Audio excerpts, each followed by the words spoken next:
It's a tale as old as the internet itself. You're killing your boredom by browsing the net, mindlessly scrolling through pictures and reading through forums. One click leads to another, and before you know it, you've tripped and fallen down the rabbit hole to the weirder parts of the internet. Now, I'm not all that tech savvy, but I suppose I'm intelligent enough to understand the concept of unlisted websites.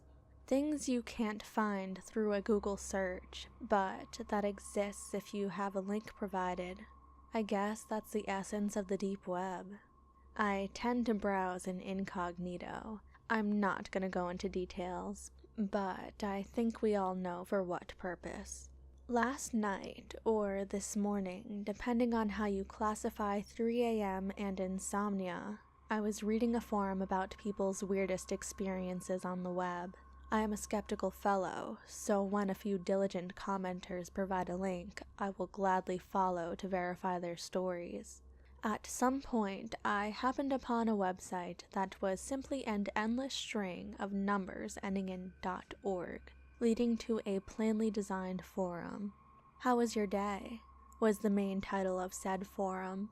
It was welcome change from the depressing and even horrific stories others had shared thus far in the night. So I decided to check how people were doing around the world. Maybe focusing on others' lives would take away focus from my own depressing existence. I clicked on the top entry, one listed. When I first retired, I was dumbfounded by the amount of dead time I would have to tirelessly get through. Today, perhaps for the first time in 10 years, I appreciated the lazy morning. My wife made my favorite breakfast, and I was even happy to take a midday nap afterward. I guess my body was just tired, because I never woke up from that. How do I let my wife know I didn't pass in pain, and that I love her very much? Mildly confused by his last statement, I checked out the comments below. "We all die sometime. Welcome." And another said, "If you treated her right, she would know you loved her already." Some sort of role-playing forum was the first thought that came to me. The comments were a perfect collection of welcoming and spiteful comments. I clicked to the next post. Honestly, I've always expected more from life. My day was shitty enough to begin with. Arguing with teenage children is a pointless endeavor that makes me long for the time they were just happy enough to have pancakes for breakfast. Anger is just as pointless, as I've come to discover far too late in life. The distraction was the only thing needed to somehow make me miss a red light. And, well, I'm not exactly sure what happened next. But here I am, my final day on this shit planet. He signed his entry with his apparently real name and birth date. It was a fairly uncommon name at that. I opened another tab to check his info in reference to any car accidents. All I found was some old news entries from 2004, but it perfectly matched his story to a T. What kind of sick person pretends to take the identity of someone who died such a horrific death? Both infuriated and intrigued, I kept on reading. I can only blame my own sense of morbid curiosity. I'm not entirely sure how long I spent reading through countless posts from people pretending to have died in various ways at different points in history. Everyone had signed with real names, and not a single commenter called them out for their deluded games. The straw that broke the camel's back was when I noticed a post by a familiar name. My own mother. She had been dead for over a decade, so I felt fairly certain it was some sort of sick prank or bizarre roleplay.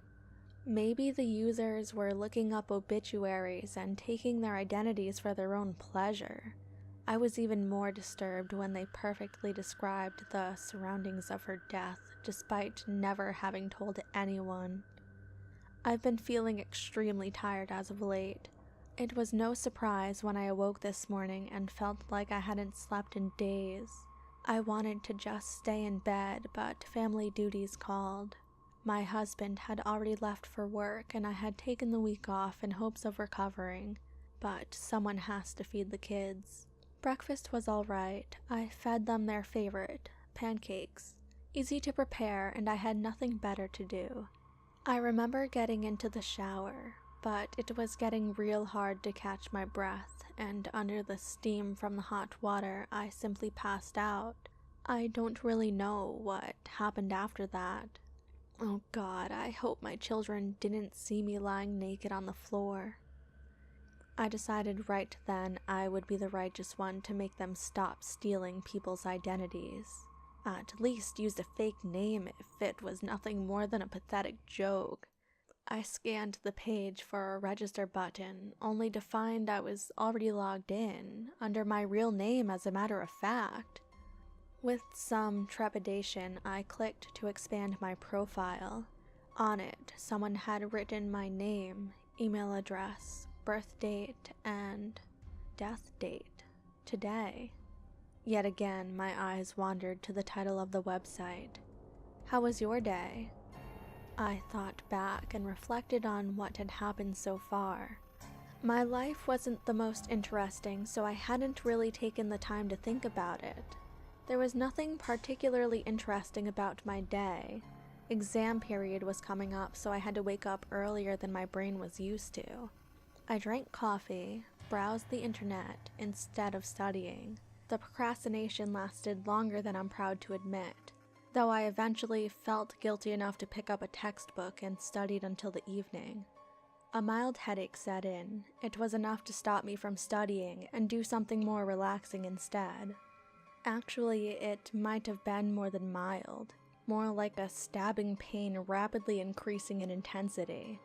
I got up from my chair and fell to the floor. That's all I remembered before blacking out. It's a peculiar feeling when your heart stops, but apparently that's what it takes for you to be able to access the forum for dead people. They brought me back, though. I have a vague memory of paramedics bringing me to the hospital, needles being shoved into my veins. I guess my dad must have come upstairs to check on me. Lucky me. I don't really remember much from the hospital, nor returning home.